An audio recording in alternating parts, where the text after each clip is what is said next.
रामायण में भरत की मातृभर्त्सना और पश्चाताप ऐसे प्रसंग हैं कि वे इस लोक में धर्मात्मा पुरुष के रूप में स्थापित हो जाते हैं, जो कि वह हैं भी।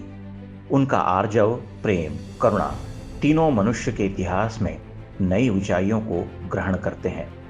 राम भरत मिलाप अपने आर्तनाद से उसे और मंडित करता है।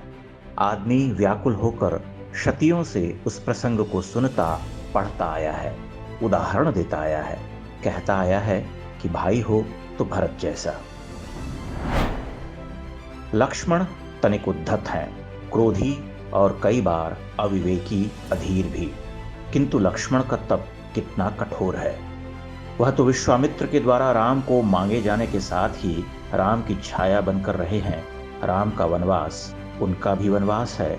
न केवल वनवास है, बल्कि 14 वर्षों का युद्ध, जागरण, तपस्या और अनवरत सेवाश्रम भी है।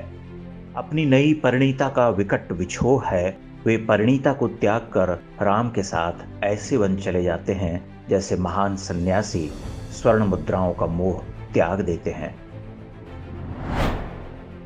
लक्ष्मण गुडाकेश हैं, जितेंद्रिय, निद्रा, काम और दूसरी लालसाओं पर विजय प्राप्त करने वाले वीर। लक्ष्मण सीता की भर्त्सना सुनते हैं।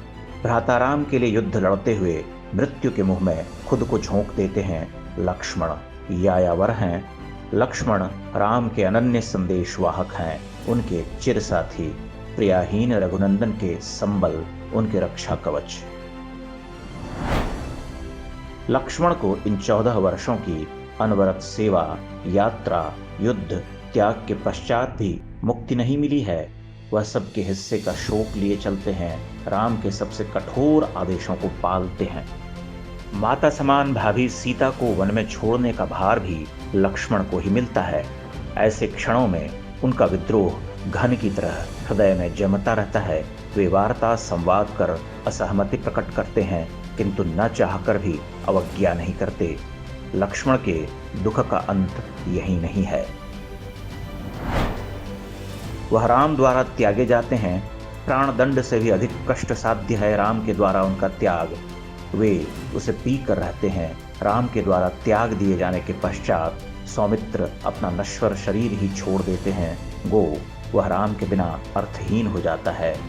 राम से भरत के अनन्य प्रेम और संतत्व के बावजूद लक्ष्मण जैसा दुख उनके हिस्से में नहीं आता है। वे निस्वार्थ होकर सब कुछ छोड़कर 14 वर्ष का तप करते हैं, किंतु प्रतिक्षण राम का दुख भाग बांट नहीं पाते, उन्हें अपने शीश पर धारण नहीं कर पाते। लक्ष्मण राम के बिना कुछ नहीं है। राम के मर्यादा पुरुषोत्तम रूप का मानवीय विस्तार लक्ष्मण में मिलता है। भरत में सहज मनुष्योचित भावनाएं यथा क्रोध या उद्वेग बहुत कम है। वे संयत हैं, तपस्वी। लक्ष्मण क्रोधी हैं, उद्वेगी भी, किंतु उनमें तितिक्षा और राम के अनुगमन की अपार संभावनाएं हैं। लक्ष्मण राम के बिना संभव नहीं। जैसे सियाराम से राम पूर्ण होते हैं, वैसे ही राम सुमित्रानंदन में समाहित हैं।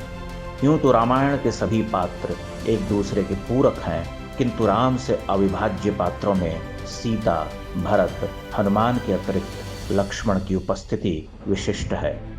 वह सबसे सुदीर्घ भी है और राम की प्रतिच्छाया बनकर चलती है। वह राम के पौरुष के प्रथम परिचय से शुरू होकर लक्ष्मण लगभग उनके देह त्याग तक साथ हैं, लोक में राम की प्रतिष्ठा के पहले संकेत से समापन तक।